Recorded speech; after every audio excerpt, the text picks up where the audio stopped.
You ready for that? Am I allowed to hold my chai while I have the banter? No. I can point to my chai. And my chai, it's right over here. It's not allowed near the microphone. I can Keep point the to liquids away from the equipment. That's please. what, yeah. Okay, we can do that.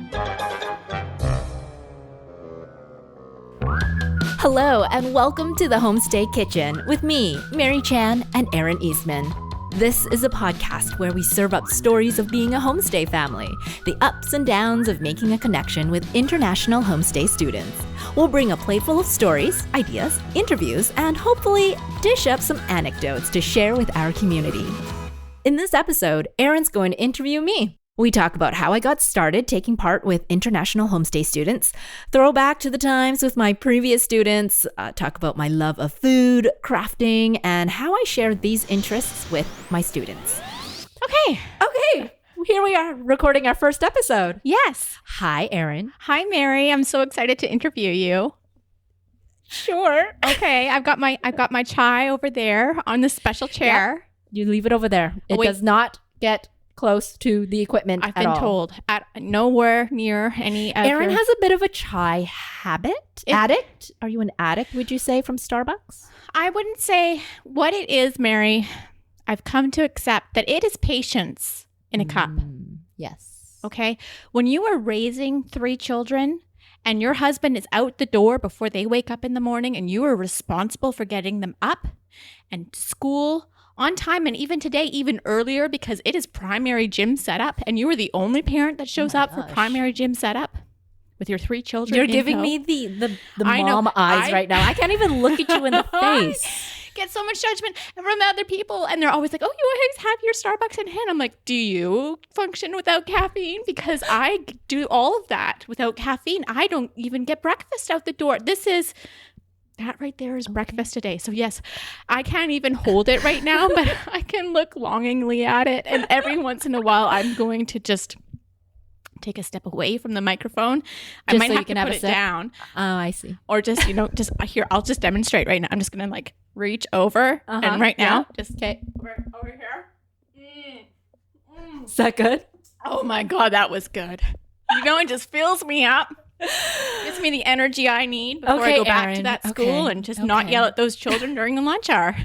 Yeah, it's amazing. This episode is about me. Right, so back to you. So we'll deal with you the next episode. All right, okay, Mary, let's get on to you right now. First question. Yes. How long have you been hosting? I have been hosting since 2012. So if I were to do math today, I can't do math. 6 years. Okay, if you say so. Well, it's 2018. Okay. Today. Yep. Yes? On the day that we're recording this, it is. Okay. 6 years. I'm saying it's 6 years, Mary. And in 6 years, how many students have you had? Right? Ooh. Talk about math. Ooh, then I'd have to run through the whole list. Oh my goodness. That's a lot of names. How many names, Mary? Well, the thing is, we do short-term students, right? I know. So they stay with us anywhere from 3 weeks to 6 months. Oh, 6 months is the longest? This is the longest I've ever had. Wow. So that's a commitment. That's a lot of students running through my house in the past 6 years. Yeah. But we take breaks in between. Okay. I'd say probably a dozen. A dozen? Yeah. On average, maybe two or three a year. Okay. So we had more when we started doing this, but then we've had our daughter now who's 3. So she's taken up a lot of our time and we haven't had as many students in the past 3 years. Right. And when did you decide to become a homestay family? What was the reasoning going into that? Well, we had just bought a condo. Little background here. Erin and I used to work at the radio station together. And so we had this coworker named Dean, our engineer. And Dean was telling me how, well, you've got a 2-bedroom place now. You can just rent it out and make money. And I'm like, well, I don't need to make money, but okay. What are you talking about? And so he told me about how he has students and all this sort of stuff. And it intrigued me, but my condo bylaws wouldn't let me have students. So I didn't really think of it much until we bought this house that we're in. And it's a 3-bedroom house. So I thought, this is what I want. An extra little room for a student. I had worked with Mel and she was the one that was having students. And so she told me, this is the program I used. You should try it out. It's great. And so I went to a language school downtown that she went to, and we got our first student that way in 2012. See, I thought you were going to go with Gary Monroe. There was Gary too, but he scared me more than anything. Gary scared you? Yeah, he kept telling me about how certain types of students were partiers and they could wreck your house, and how he took in this is like scary stories, right? He would tell you all about the craziness, and how there was this one student he ended up taking in as an emergency last minute because the homestay coordinator found out that he was living in a closet underneath some stairs. Right, I remember that story. Yeah. He helped people. Yeah. That's true. He did help. But it was more Mel saying, here's my student right now. This is what I did with them. This is what we do. We went on this amazing trip. We showed her this and this and that. And they're so involved in our family. And I was like, that's what I was looking for. Okay. Not the scary stories from Gary. I was like, well, I don't want to have a student who's just going to be partying and making scary things in my house. I don't know. See, I used to pet sit for Gary. And when I would pet sit for him, I was supposed to help look after his students, but he didn't have scary students. Oh. No. There was that perspective you got from him. But they just kind of stayed in their rooms and didn't really come down for dinner. The age range for the students that you have?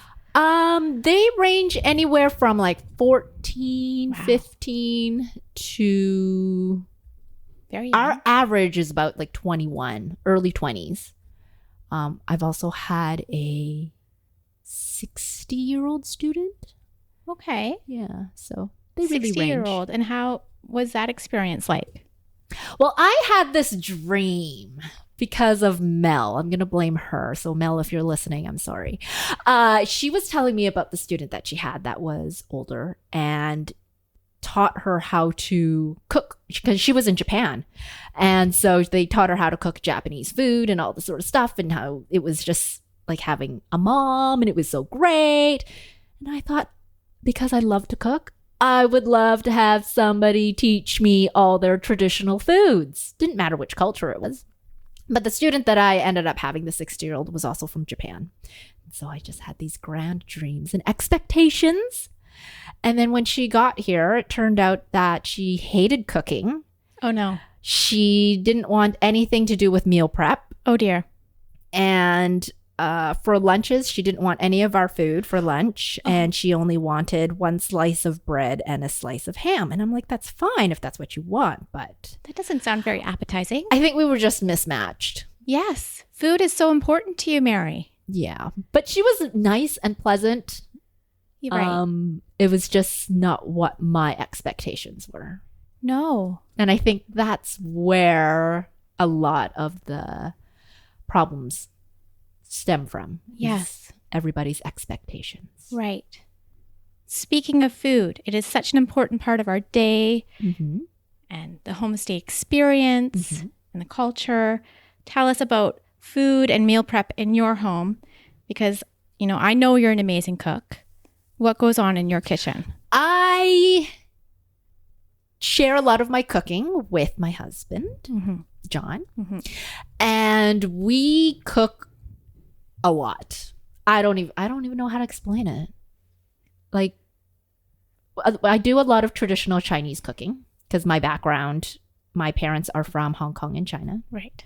And so when I moved out on my own, having lived off of Pop-Tarts and Eggo waffles, I really missed my mom's cooking. And so I learned to cook since then. And I've just refined and refined and refined with John. And John loves trying out new foods all the time. So over the years, I've just created this whole recipes of things to cook. And how did you learn? Did you learn from books, from calling mom? Calling mom, mainly. There was like a couple dishes where I was like, Mom, you make this one all the time. I have no idea how. I have ingredients. I don't even know if these are the right ingredients. And then she would walk me through it. But now a lot of the time it's internet or cookbooks. I love the internet. Yeah. You can find anything on there. YouTube. Yeah. Even recipes where I'm like, Mom, remember when you made this when we were kids? And she'd say, I have no idea where that recipe is. So I would just Google and find it or find some version of it and then change it to what I need. Yeah. I've convinced my mother to make a photo cookbook for me of all our favorite dishes because she's gotten tired of me calling her. Like, how do we make this? She's Don't bother me again. Look in the cookbook, Erin. It's all there. It's there. Yeah, I know. I need something like that because our cookbook is a mismatch. Mix mash? Yeah. Mix mash? Is that a word? I don't know. I'm making it up. Mix. Yeah. A mix and match of different books and printouts and binders. Oh, yeah. And most of the printouts don't have pictures because I'm too cheap and frugal. I don't want to waste toner and print a picture. They probably have the food splotches on the really good ones. There's so much food splotches, but I blamed that on John. He's the messy cook. Right. Yeah. If it was just my cookbook, I'd try and keep it as clean and pristine as possible. Yeah. But yeah, our cookbooks are well used. Well used. John loves cooking. Yeah. Has he ever tried cooking dishes from your students' hometown? We've done it together. John's not as adventurous when it comes to Chinese cooking? Probably. Okay. Non-North American. Let's just put it that way. This brings out the mama's cookbooks, right? Yes. Yeah. So then I mean, he could do it. He just needs a little, I'd be the sous chef. And help probably and going help to market. Yeah. And selecting the ingredients and then showing him, okay, this needs to go with this. And this is the ingredient. That is the ingredient because he might not recognize some of the ingredients. Of course. But he's very capable of doing it. Yeah. There's a couple of my dishes now that he'll just cook on his own. And it's, I don't know, been a couple of years since I first taught him. So it's a little bit of a long haul to teach him, but he loves doing it. Right. Well, I love that you do it together. That's one of our favorite things is to cook together. And so if a student wants to help us too, that'd be awesome. But again, they don't usually have the time because they're studying. Have any of your students cooked with you guys? Yeah, sometimes if they have some time after school, they want to help prep and we'll get them to chop things up or stir things up. On the weekend, there might be more opportunities. I know my students have cooked with you. Yes, your students are amazing. The other difference is their amount of English that they know. Yeah. The fluency, right? Yeah. So the students that I have, which are normally short-term students, they're here to learn English, but it's also a vacation for them. So they're not here like on a scholarship or the high school program where they're going to be here until grade 12 and graduate. Right. So their English is much more limited. So when I say, oh, can you grab the 1 cup of flour? They kind of stare at me blankly because they don't know what 1 cup is. It might be a 4-minute. Yeah. I can also understand that, say, in Japan, and I think in China too, their 1 cup is different from our North American 1 cup. Right. Like their 1 cup is approximately 220 milliliters, while the US 1 cup is equivalent to a Canadian 250 milliliter. Huge teaching opportunities here. I know, but at the same time, you're trying to get dinner on the table. Yeah. Yeah. I'm like, just grab the 1 cup. It's the big one. You can even try and read the label on the cup. They want to go upstairs and finish their homework. I know they do. But if they can just read it. I know you can read it. Just pick up the 1 cup and help me because that's what you asked to do, was to help. Get a little frustrated with that, but and they're up hiding in their room at this point. Yeah. Okay. But it's when we have more time on the weekends. Then I'm a little bit more patient. Right. So when I just want dinner on the table. Yeah.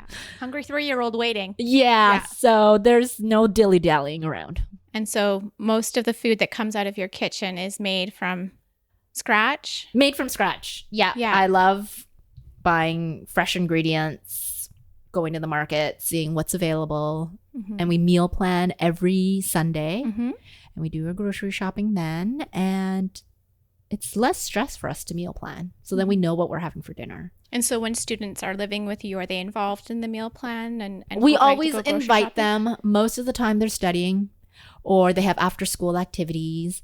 And so they go and do that. And by the time they get home, it's dinner time. So we don't get too much help in the kitchen. Although I know a couple students in the past was really upset that they couldn't help us, because they would come home and like after studying or doing their activities, they would come home and be like, oh, that is so good. Or it smells so good in the kitchen. Can I help? And I'm like, just setting up the table now. It's time for dinner. And so on the weekends, we'll try and do some baking and bake with them. But at the same time, they're always busy on the weekend too. So Did you get good feedback on their lunches? Like they go to school and other feedback from other students about their lunch? Yeah. Yes. We would, they would have to share sometimes our food with the other students, and they will share, but they're not always willing to share because they want to eat it. Right. And what we do for our lunches is that for dinner, we make a big batch of it so that we make enough for lunch the next day.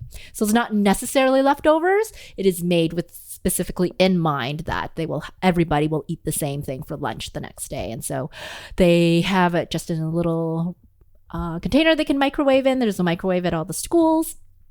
And once that microwave starts going, the smell starts moving about and everybody wants a piece of the lunch. I remember that from working with you. I tried to get it like, oh, Mary, if I just like contribute to your meal plan on Sundays, can I get in on your leftovers? Do you remember that? I do remember that. I tried to get in on that. And you convinced almost like the sales manager to get in on that. But Mary's leftovers. Yeah. I said I didn't have a big enough wok to cook that much food for everybody at work. I was prepared to buy you a bigger wok. It's that good. It is that good. And so what are some of the hobbies in your home, like your interests and common interests that you guys share? I love to knit and sew, mainly garments, clothing. I am a crafty type of person. So making things with my hands, like same with the cooking and baking. Cooking, baking, anything crafty, that's me. And John is, he loves doing woodworking. Like he created this little cabinet here in my little crafty space. The desk that was here previously, he made that out of plywood, I think. And he created my sewing desk too. So it folds down, like the sides fold down. And then if I need my fabric laid out, I can just fold it back out. And he made that all, Beautiful. And I know that you shared your love of knitting and sewing with me. And oh, yes. Now I do the same. How about, have you shared any of those interests with your students? I remember this one student, she has a cousin in Vancouver, which isn't very far from here, little ferry ride away. And she was going to visit her cousin while staying with us, and she had stayed with us for 6 months. Her whole duration was 6 months, but she'd only been with us for a couple months. And her cousin was having a baby. And so she wanted to knit a little hat or knit something. She just didn't know what. No, she wanted to knit a scarf first for herself. I showed her how to knit a cowl for her neck to keep her warm. And she called it a muffler. So I think that's just the Japanese translation for what that is. And then she told me about her cousin having a baby and wanting to go visit her. So then after we finished the cowl, I taught her how to knit a little cabled baby hat, which actually turned out way too big for the baby. But I kept telling her, it's okay. That's what happens with knitting. She can just grow into it. And she went to visit her cousin and I think we tried to knit a hat too after. So there were a couple of knitting things in the 6 months that she stayed with us. Oh, wonderful. Do you still keep in touch with any of your students? Yeah, that particular student, I keep in touch with her online on the app line. Oh, I love social media for that. Yeah. And so she travels quite a bit for her school. Like ever since leaving Canada in the past, I guess 5 or 6 years now, she was one of our first students. She has gone to Ireland to school, to Russia for school. And she was in Iowa for university. And during break and the Christmas break for Iowa, she came here and visited us.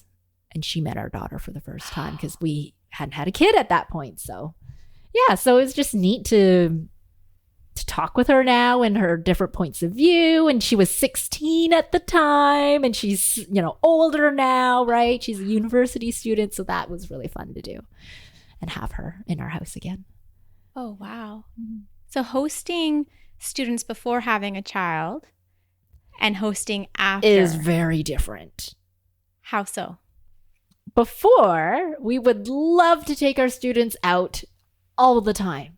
We would drive them to all the touristy places, show them the scenic routes, take them out to lunch and dinner.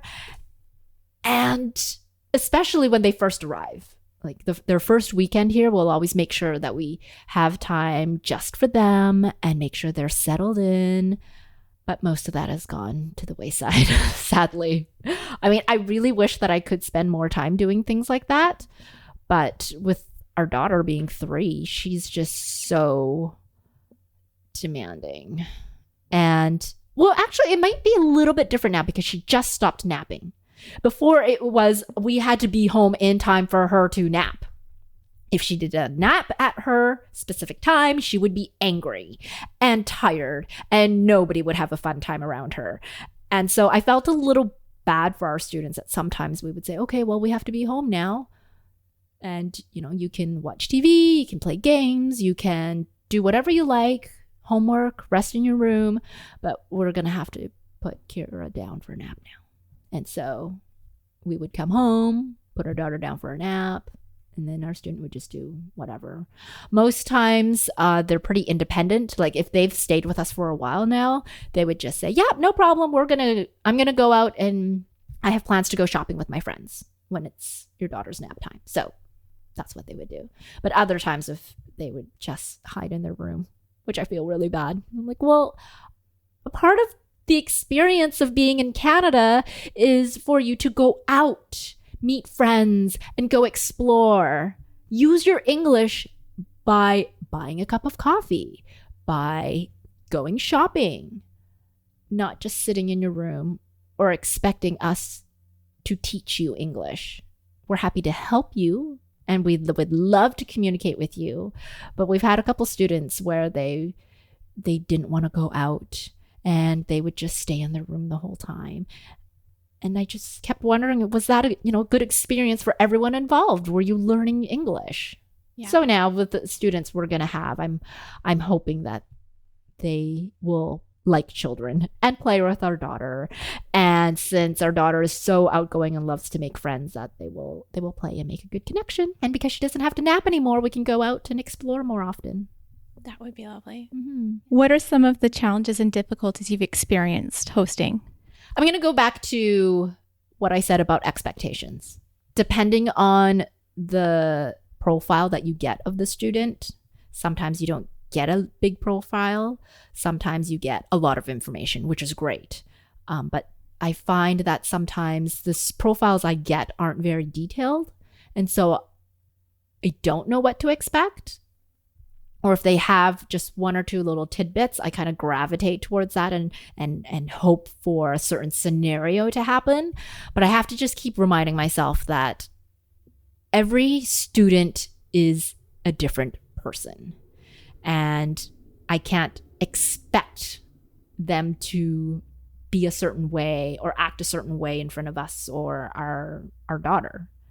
So always just going in with a open frame of mind, because if I do have those expectations, then I get disappointed.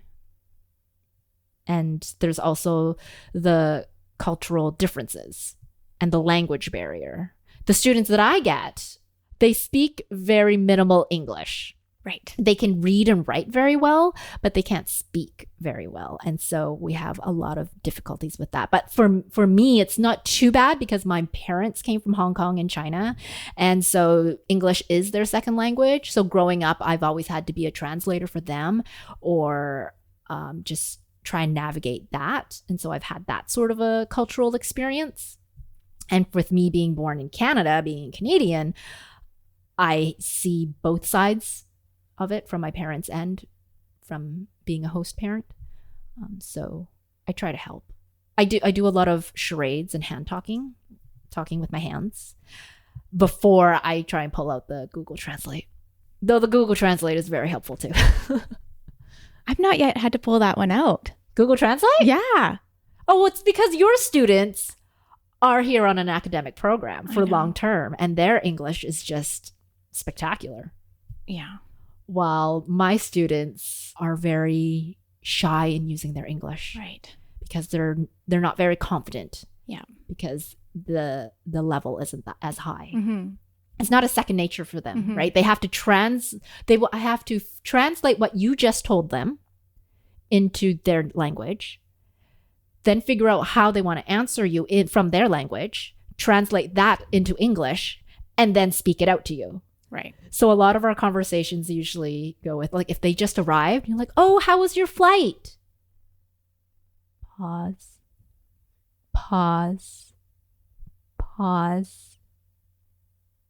Good. Would be the answer. Right. Because maybe they would try to explain that there was a delay or they had good food, but they don't know how to say it in English. Mm-hmm. So they would just say, yes, good. And you're like, okay, did you have good food on the plane? Yes. What did you eat? Chicken. Oh, okay. Did you have anything else to eat with the chicken? Vegetables. Good. Are you hungry now? Do you need a snack? I'm like, hungry now? Are you hungry now? So it takes a long time to get a conversation across. Yeah. But I know they're trying because you can see it in their eyes. Yeah. What advice would you give to a homestay family at the very beginning? So before they're about to welcome their first student? Clean the house. Always a good start. Everybody wants to come home to a clean house. Yes. Set up their room. I would say to prep your family. Good one.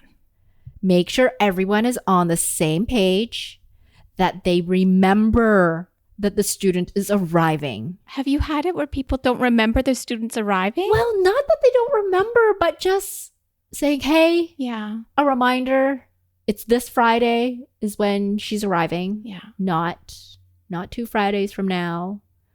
I'm setting up the room. Because we usually have our own tasks, right? Like, I'll set up the room. I'll do the little printouts. I do a lot of the prep stuff. And then John usually does, if they need a pickup, John will do the pickup.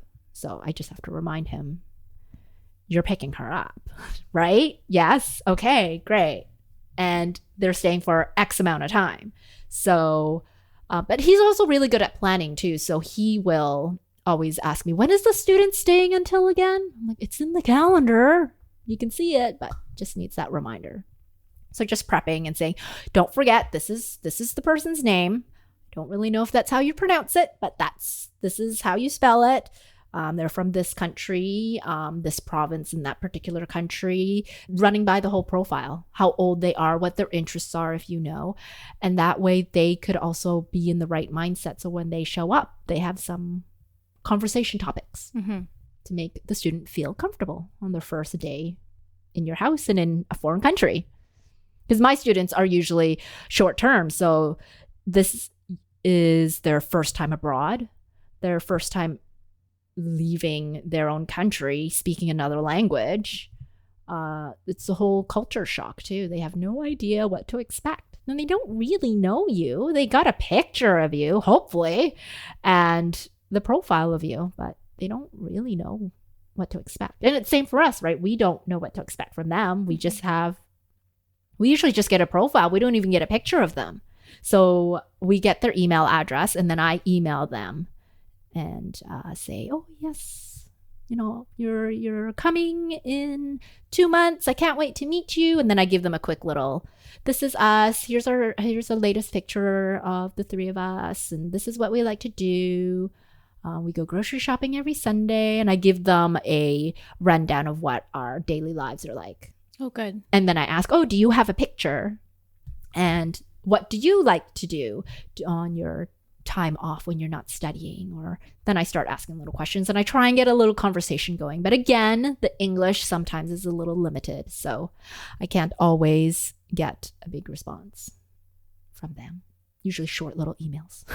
And I think they feel overwhelmed by like my paragraphs and paragraphs that I like to type. I'm not good at short emails. They're probably pulling out their translators. Yes, they are. I was going to ask you, what's your personal motto? Oh, my personal motto. I feel like I have one, but I know what it is. Oh, I know. It's what I keep telling you when you ask me for crafting help. When I'm stuck, Mary, what do you tell me? Just keep going, Erin. Just keep going. Thank you. Thanks for listening to the Homestay Kitchen, hosted by Mary Chan and Erin Eastman. Produced by me, Mary Chan of Organized Sound Productions. Web and show notes by Erin Eastman. Like what you're hearing? Write us a review wherever you listen. Or drop us an email at homestaykitchen@gmail.com. We would really appreciate it. For more information on this episode, visit homestaykitchen.com. And when you're ready to dish up your stories, connect with us on Instagram @homestaykitchen or on Facebook. Thanks for joining us.